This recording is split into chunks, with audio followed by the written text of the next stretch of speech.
عزیزوں اور دوستوں، السلام علیکم ورحمۃ اللہ وبرکاتہ۔ حضرات، میں آپ کی خدمت میں ایک ٹائٹل لے کر آیا ہوں جو ہے کلمہ گو خوار کیوں؟ یعنی کلمہ گو جو ہے، یعنی مسلمان جو کلمہ پڑھنے والے ہیں، وہ پریشان و خوار کیوں ہیں؟ اس کے بارے میں کچھ ذکر کریں گے انشاءاللہ تعالی،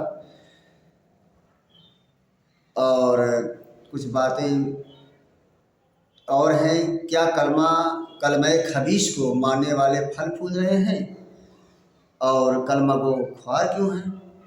ان سب پر آج ذکر کریں گے۔ تو آئیے شروع کرتے ہیں۔ بسم اللہ الرحمن الرحیم۔ بھائیوں، کلمہ طیبہ اور کلمہ خبیثہ کا فرق اور دونوں کے نتیجے تم نے سن لیے۔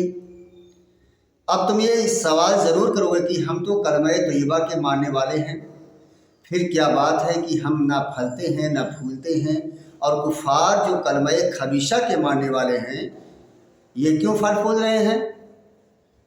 اس کا جواب میرے ذمہ ہے اور میں جواب دوں گا، بشرطے کہ آپ میں سے کوئی میرے جواب پر برا نہ مانے، بلکہ اپنے دل سے پوچھے کہ میرا جواب واقعی صحیح ہے یا نہیں۔ تو حضرات، اول تو آپ کا یہی کہنا غلط ہے کہ آپ کلمہ طیبہ کو مانتے ہیں، اور پھر بھی نہ پھلتے ہیں نہ پھولتے ہیں۔ کلمہ طیبہ کو ماننے کے معنی زبان سے کلمہ طیبہ کو پڑھ لینے سے نہیں ہے، بلکہ اس کے معنی دل سے ماننے کے لیے ہیں، اور اس طرح ماننے کے لیے ہیں کہ اس کے خلاف کوئی عقیدہ آپ کے دل میں نہ رہے، اور اس کے خلاف کوئی کام آپ سے نہ ہو سکے، تب تو ہم سمجھیں کہ آپ کلمہ طیبہ کے ماننے والے ہیں۔ میرے بھائیوں، خدا را مجھے بتاؤ، کیا تمہارا حقیقت میں یہی حال ہے؟ کیا تم واقعی میں کلمہ طیبہ کے معنی سمجھ کر اس پر عمل کرنے والے ہو، کہ صرف زبان سے ہی کلمہ طیبہ پر عمل کر رہے ہو؟ کیا سینکڑوں ایسے مشرکانہ اور کافرانہ خیالات تم میں نہیں پھیلے ہوئے ہیں جو کلمہ طیبہ کے بالکل خلاف ہیں؟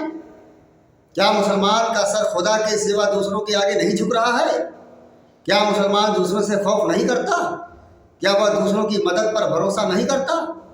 کیا وہ دوسروں کو رازق نہیں سمجھتا؟ کیا وہ خدا کے قانون کو چھوڑ کر دوسرے کے قانون کی خوشی پیروی نہیں کرتا؟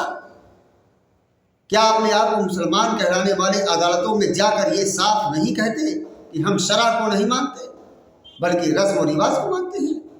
کیا تم میں سے ایسے لوگ موجود نہیں ہیں جن کو دنیاوی فائدوں کے لیے خدا کے قانون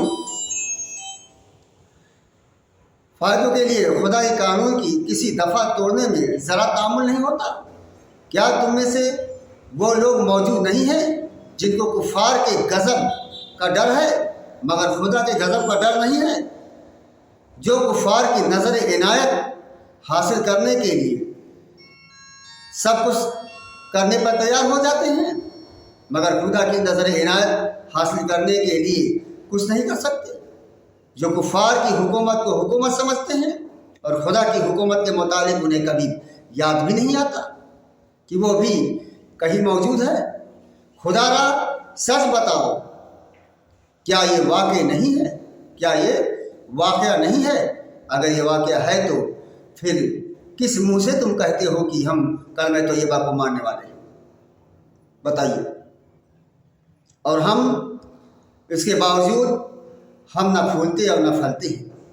پہلے سچے دل سے ایمان تو لاؤ اور کلمہ طیبہ کے مطابق زندگی اختیار کرو، پھر اگر وہ درخت نہ پیدا ہو جو زمین میں گہری جڑوں کے ساتھ جمنے والا اور آسمان تک چھا جانے والا ہے، تو معاذ اللہ اپنے خدا کو جھوٹا سمجھ لینا کہ اس نے تمہیں غلط بات کا اطمینان دیا۔ میرا کہنے کا مطلب یہ ہے، اگر تم واقعی میں کلمہ طیبہ کو ماننے والے ہو، حقیقت میں کلمہ طیبہ کو ماننے والے ہو، تو کلمہ طیبہ کے معنی اور مطلب کو سمجھ کر اسی پر اپنی زندگی کو گزارو، یقیناً تمہیں اس کا فائدہ ملے گا اور اللہ تمہاری مدد کرے گا۔